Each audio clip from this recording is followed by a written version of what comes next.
మొన్న రీసెంట్ గా కర్నూలు ఎన్ఆర్పేటలో ఉన్న శ్రీలక్ష్మి హై స్కూల్ కి వెళ్ళా. ఇక్కడ స్టూడెంట్స్ తో ఇంటరాక్ట్ అవ్వడానికి chairman and director P Dikshit గారు మనల్ని యాజ్ ఎ యూట్యూబ్ ఇన్ఫ్లుయెన్సర్ గా అబౌట్ మన స్మాల్ జర్నీని అండ్ ఇక్కడ వరకు ఎలా రీచ్ అయ్యామనేది పిల్లలతో షేర్ చేసుకోమన్నారు. So still we're growing and grow అయ్యే వాళ్ళకి కూడా మన ఒక లైన్ యూజ్ అయినా సరే బాగుంటుంది అని చెప్పి షేర్ చేసుకోవడానికి వెళ్ళా. అండ్ ఇక్కడికి వచ్చాక నాకు దీక్షిత్ గారి విజన్ పిల్లల ఎనర్జీ ద్వారా అండ్ వాళ్ళ కమ్యూనికేషన్ స్కిల్ ద్వారా అర్థమైంది.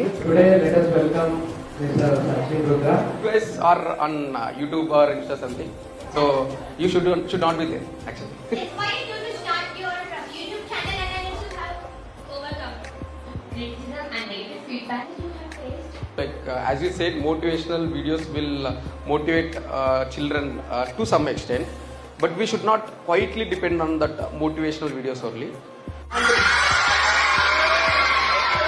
స్టూడెంట్స్ అందరూ ఇంటరాక్టివ్ గా ఉన్నారు. ఇంకా తెలిసింది ఏంటంటే IIT, NET, Olympic foundation courses ఇంకా స్నాప్ లాంగ్వేజ్ ప్రాక్టీస్ తో స్టూడెంట్స్ ఫ్యూచర్ షార్ప్ చేస్తున్నారు. ఇంటరాక్షన్ తర్వాత బ్యూటిఫుల్ క్యాంపస్ లోకి వెళ్ళా. అండ్ దాదాపు అందరికి తెలిసిందే ఇక్కడ నర్సరీ టు 10th క్లాస్ వరకు క్లాసెస్ ఉంటాయి. అండ్ 2025 to 26 కి అడ్మిషన్స్ కూడా ఓపెన్ అయ్యాయి. అండ్ రీసెంట్ గా మనం డైట్ ఛాలెంజ్ చేస్తున్నాం కాబట్టి ఒక చిన్న line about it. The main point is avoid sugar intake, sweet intake తీసుకోండి. Just taste okay. And coincidental గా నెక్స్ట్ డేనే రిజల్ట్స్ ఫర్ 10th క్లాస్ ఉన్నాయి. 592 మార్క్స్ తో స్కూల్ హైయెస్ట్ వచ్చిన వాళ్ళని and chairman and director sir ని కూడా కంగ్రాచులేట్ చేసి వచ్చేసా. అన్నట్టు మీకు మీ 10th క్లాస్ లో ఎన్ని మార్క్స్ వచ్చాయి కామెంట్స్ లో చెప్పండి. నాకైతే 487.